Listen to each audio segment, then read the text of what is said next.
So hello friends, स्वागत है आपका गट सरकारी जॉब अपडेट में। तो आज की इस वीडियो में बात करने वाला हूं कि new India assurance company limited यानी NIACL की तरफ से नोटिफिकेशन आ चुका है। Recruitment of 550 administrative officer, journalist and specialist officer scale 1 की यहाँ पे रिक्रूटमेंट आ चुकी है।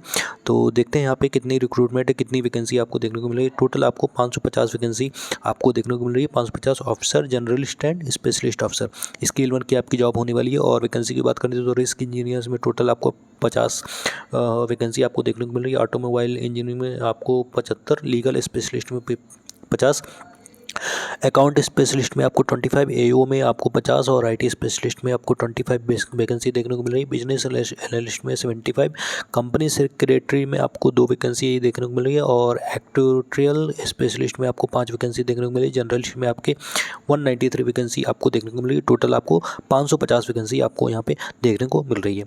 आगे बढ़ते हैं, यहाँ पे आगे नोटिफिकेशन में क्या है यहाँ पे देख लेते हैं।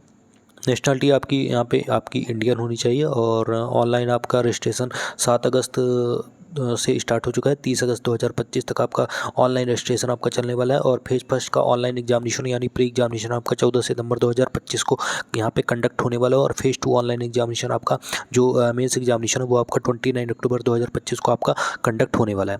आगे देखते हैं यहाँ पे और क्या क्या डिटेल है।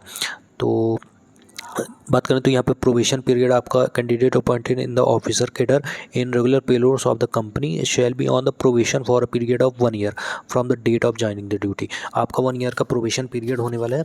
और आगे आपका देखते हैं गारंटीड बॉन्ड भी आपका यहाँ पे रहने वाला है। यहाँ पे सिंपल से लिखा हो थर्ड पॉइंट में कि before joining as probationer the selected candidates will be required to give as undertaking to serve the company for a minimum period of 4 years. 4 साल का आपका यहाँ पे बॉन्ड होने वाला है। तो आप अगर बॉन्ड से पहले आप अगर यहाँ पे आप अगर जॉब छोड़ के जाते हो तो आपको यहाँ पे लिखा हुआ है कि in the event of their resigning from the company before the expiry of the bond period they will be liable to pay liquidated damage equivalent to 1 years gross salary paid to them during the year of probation which could be proportionally reduce depending on the length of service rendered. तो आपको यहाँ पे 1 साल की gross salary आपको यहाँ पे करनी होगी। अगर आप 4 साल के पहले आप छोड़ के जाते हो तो आपको 1 साल की ग्रॉस सैलरी और जो आपकी जो ट्रेनिंग फीस होने वाली है वो भी आपको यहाँ पे देनी होगी। आगे फिर देखते हैं कि आपको जो बेनिफिट्स वगैरह मिलने वाले हैं वो आपका बेसिक पे आपका रहने वाला है 50,925 इन द स्केल ऑफ 50,925। ये आपकी जो है सैलरी रहने वाली है। And other admissible allowances as applicable. तो ये सारी आप चीज़ें आप चेक कर सकते हैं। Gross ambulance will be approximately 90,000 rupees आपकी टोटल यहाँ पे सैलरी आपकी मिलने वाली है, टोटल सब कुछ मिला जुला के। ठीक है, आगे देखते हैं यहाँ पे और क्या क्या है।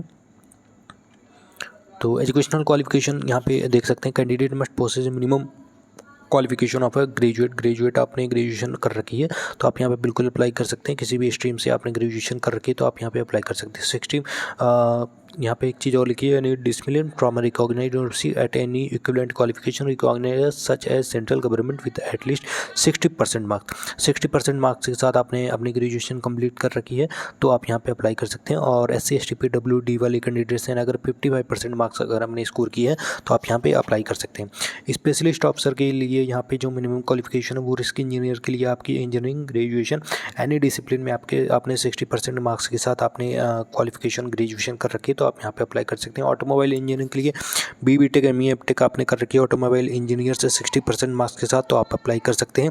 और या तो फिर आपने ग्रेजुएशन कर रखी है किसी भी ब्रांच ऑफ इंजीनियरिंग से मिनिमम 60% मार्क्स के साथ विथ डिप्लोमा, 1 साल का कम से कम आपने डिप्लोमा कर रखा है ऑटोमोबाइल इंजीनियरिंग में तो आप यहाँ पे अप्लाई कर सकते हैं।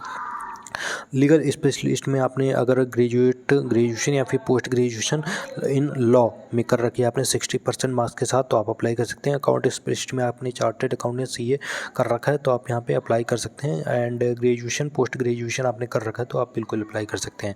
या तो फिर आपने MBA फाइनेंस से PGDM फाइनेंस से कर रखा है, MCOM कर रखा है तो 60% मार्क्स के साथ तो आप यहाँ पे अप्लाई कर सकते हैं। AU हेल्थ में आपने MBBS कर रखा है, MS और PG मेडिकल डिग्री कर रखी तो आप यहाँ पे अप्लाई कर सकते हैं। ये डिटेल आप पढ़ लीजिएगा तो इसका लिंक मैं आपको PDF में डिस्क्रिप्शन में दे दूंगा। IT स्पेशलिस्ट की बात करें तो आपने BTech कर रखा है तो आपको यहाँ पे बीटेक, एमई, एमटेक और आईटी कर रखा है अपने कंप्यूटर साइंस डिसिप्लिन से, तो आप यहाँ पे अप्लाई कर सकते हैं। या तो फिर आपने एमसीए कर रखा है 60% मार्क्स के साथ, तो बिल्कुल आप अप्लाई कर सकते हैं। बिजनेस एनालिस्ट में आपने यहाँ पे बैचलर मास्टर डिग्री कर रखी है, स्टेटिक्स मैथमेटिक्स से, एक्टोरियल साइंस से, डेटा साइंस से बिजनेस एनालिस्ट है यहाँ पे कर रखा है 60% मार्क्स के साथ, तो आप यहाँ पे अप्लाई कर सकते हैं। कंपनी सेक्रेटरी में ACSFS from ICSI and graduation post graduation any discipline minimum 60%, या आपने आपका ग्रेजुएशन किसी भी डिसिप्लिन में, तो आप यहाँ पे अप्लाई कर सकते हैं।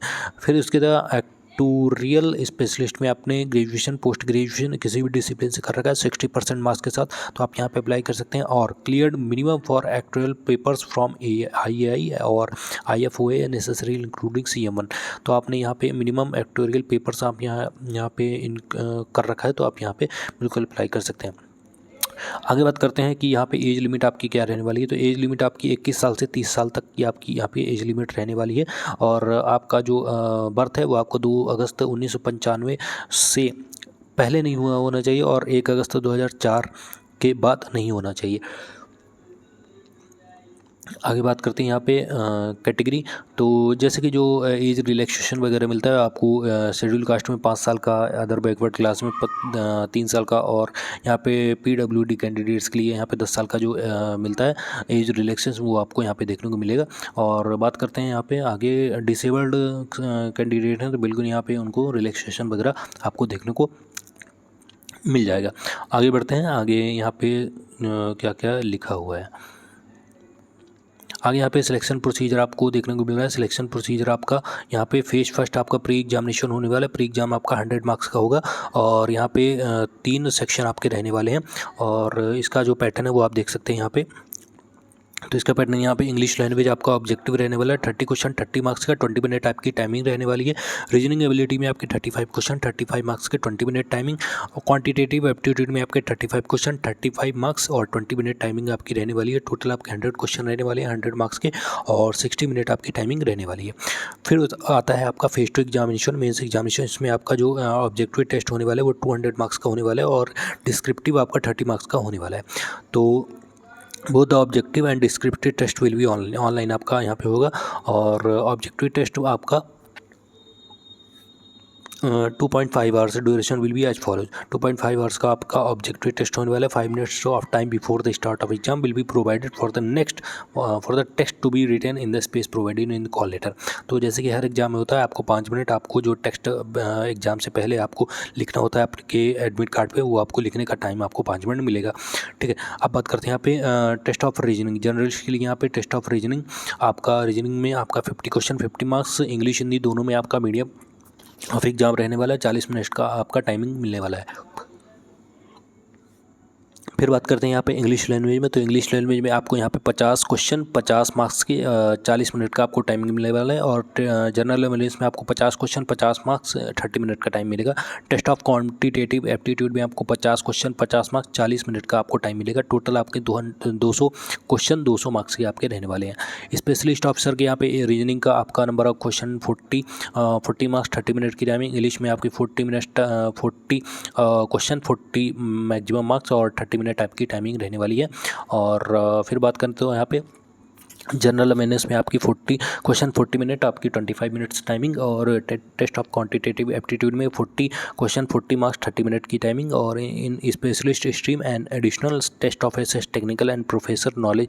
जिस भी स्ट्रीम से आपने ग्रेजुएशन कर रखा है टेक्निकल में, तो आपको उस स्ट्रीम से आपको क्वेश्चन आएंगे 40 क्वेश्चन 40 मार्क्स आपको 35 मिनट टाइमिंग आपको यहाँ पे मिलने वाला। टोटल आपका 200 यहाँ पे क्वेश्चन रहने वाले। 200 मार्क्स से 150 मिनट आपको टाइमिंग देखने को मिल जाएगा।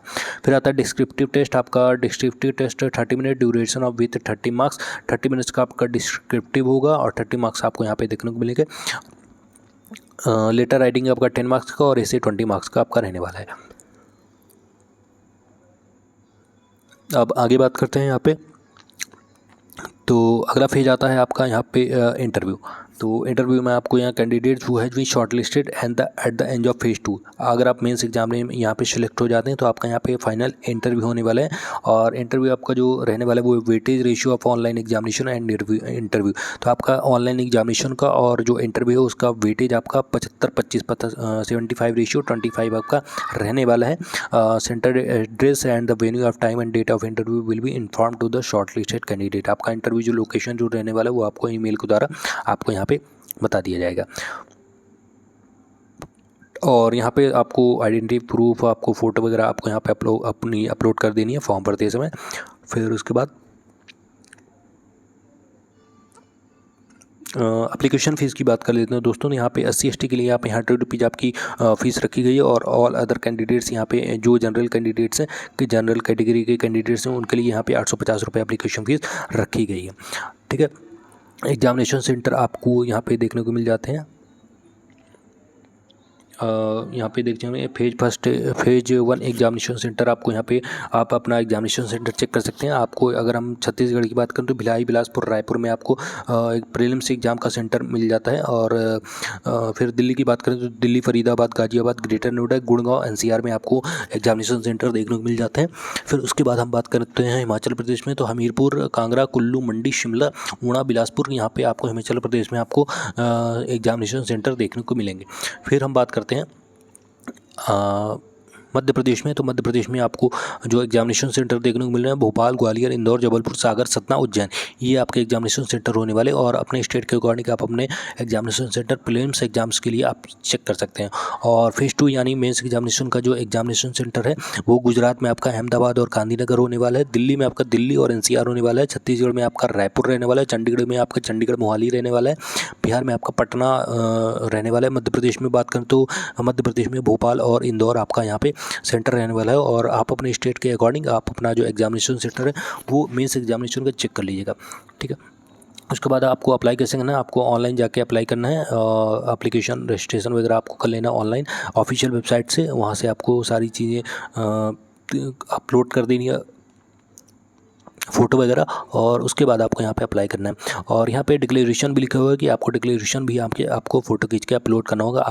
आपको नेम ऑफ द कैंडिडेट, फिर hereby declare that all the information submitted by me in the application form is correct, true and valid. I will present the supporting documents as and when required. तो यहाँ पे आपको declaration आपको यहाँ पे fill करने के बाद आपको एक ब्लैंक पेज पे, वाइट पेज पे आपको A4 साइज़ के पेपर में आपको यहाँ पे अपना जो डिक्लेरेशन है आपको यहाँ पे लिख कर आपको फ़ोटो अपलोड करनी होगी।